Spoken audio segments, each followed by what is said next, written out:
Welcome, and thank you for clicking on my video. Today, we have some daily expected moves to get you. We are going to talk about the 2-hour higher low, how the bulls, as we said yesterday, are fully in control of this market and what to look for, and why tomorrow might be the last-ditch effort for the bears to actually make that lower high. It seems to be the case. Even though we might see a downward move, and I think that's very probable as we're going to get into SPY, Qs, and volatility, that downward move should not be too scary for us, but that's going to be the last ditch effort for the bears. The bears pretty much right now, they need to wipe this thing out. They need to take out this low down here towards 657 in order to see that extreme volatility, because this 2-hour is going more and more positive by the hour. And that's a big deal because that means that we're going to continue positive trends, which means we might be remaking signals later on. So let's get you guys some daily expected moves. 674.85 to the upside. We have 667.73 to the downside. Now, I did add this dotted line. This dotted line is the second standard deviation. That is a 95% zone. So if you see a move outside of this, you have a 95% chance to close back in that by the end of the day. I wanted to point this out, and I'm only giving the SPY because it's directly on top of that gap fill. So if we flash down and gap fill, people can see it as really, really bad. But I really want you to understand how positive this 2-hour is starting to go here, okay? We did get a higher low. You even see that from your MACD. If you want to go back to a time where we called a great higher low, right, when everyone was screaming crash, our scenario number one was higher low right here. What do you see? A 2-hour that curls up close to the center line. What does that do? It curls up that daily chart. It starts to get that daily momentum going. And so that means for us in the near price action that this 2-hour higher low means what? Well, since it was able to project higher, it was able to follow through. And if it's really able to go make that new high, that would be the last thing you need in order to really say, yeah, the daily is going to curl up here. We're going to either go set another point of divergence and set a trap, or we're going to have to go up for a little bit of time here into the end of the year. So that's just the most probable thing right now is heading up. And when I click into the 30-minute chart, you are obviously going to see this. As of right now, we are pulling back with time. You can see that we have no divergence. We are just flying in positive territory. Yes, we are going like this, about to teeter over. But you notice that we would just be going into those good buyers. So if we're able to pull back, which I think is very probable for tomorrow when we get to volatility, I think we could even go to that 95% line. People really start to freak out, volatility starts to pop off, and then we just see a regular curl up into positive territory. Just like over here, right? We saw something scary.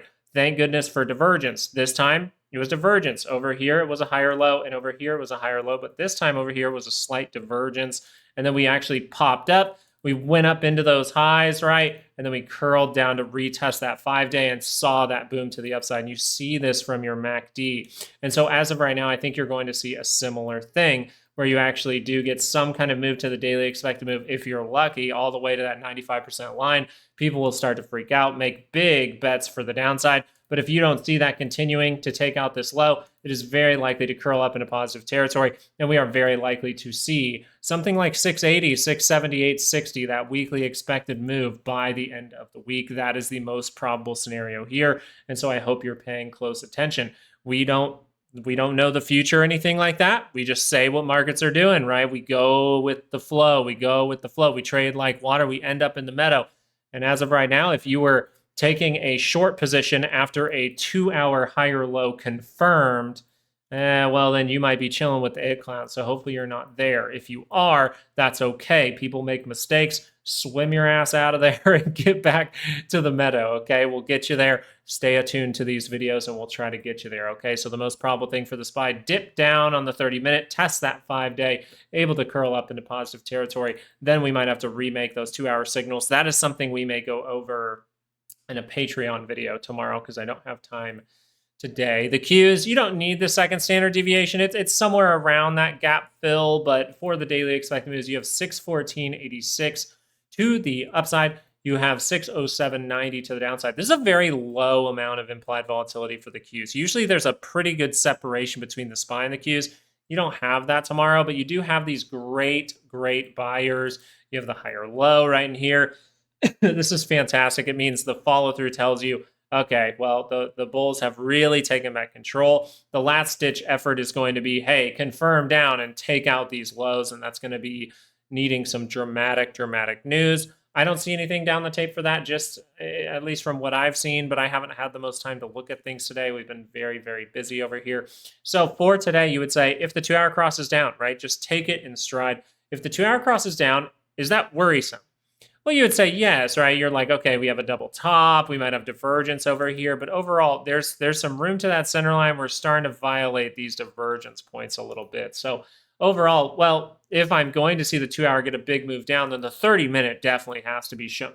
It's not really. It's just showing me that sideways pullback, right? That pulling back with time. And all it has to do is drop down like this in the morning. Maybe even go take care of a gap, but just go down to that daily expected move, test the 5, come down to the center of this and be able to curl up into positive territory, and then we are off to the races again.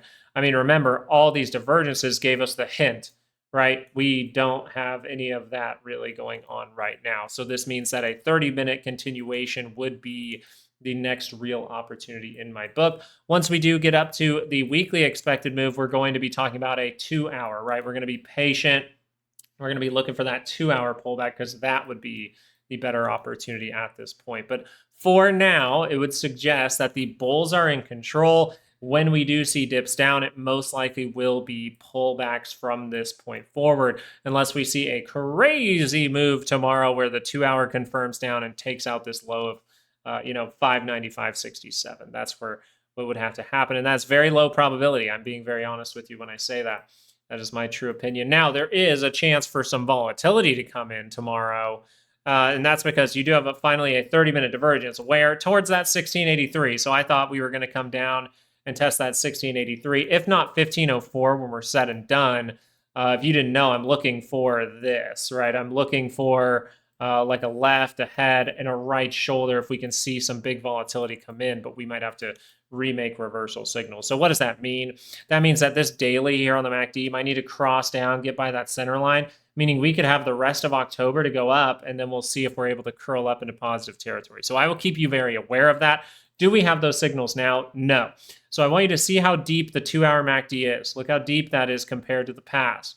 Now, we've made plenty of divergences from this level, so what most likely is going on is you have 30-minute divergence, you need a little pullback in the market. So that means let's get a 2 hour move to the upside, let's get a 2 hour move to the downside, and then we'll set up some kind of reversal signal, potentially even going into next week. We'll see if we're able to make a 2 hour divergence down at these levels. Now, that's not going to be guaranteed, but as of right now, you do have a 30-minute divergence in here. The market looks like it needs a 30-minute pullback.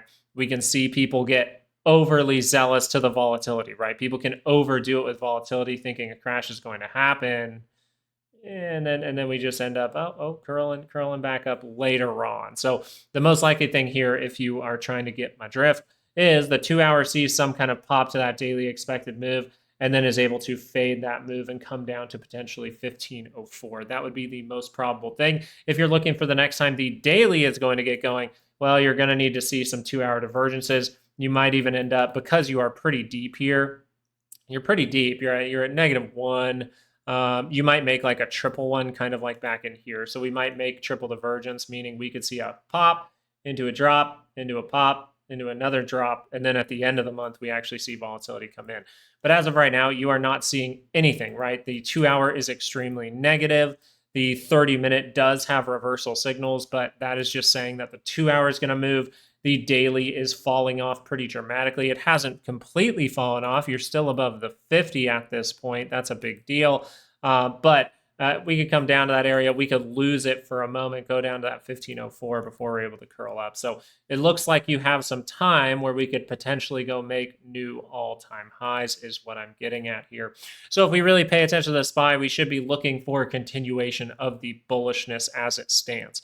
And I think a lot of people are still paying attention to crash, crash, crash, which I think is totally fine. But from what I see across the market, from what I see across volatility and other things, I don't see big risk going into tomorrow. And I would think that if we don't see big risk show its face tomorrow, then most likely we will see a new all-time high by the end of the week. So I'd be paying attention. As of right now, the biggest opportunity would potentially be a 30-minute pullback that then curls back up into positive territory to test 680 by the end of the week. I thank you guys so much for watching these videos. You guys are fantastic. You're liking, you're subscribing, you're joining Patreon. You guys are just fantastic, and I just hope to be helpful out there. So I hope that this information was helpful to you, trying to update you as it goes and trying to take complete bias out of it, right? Just telling you what the charts are actually saying here.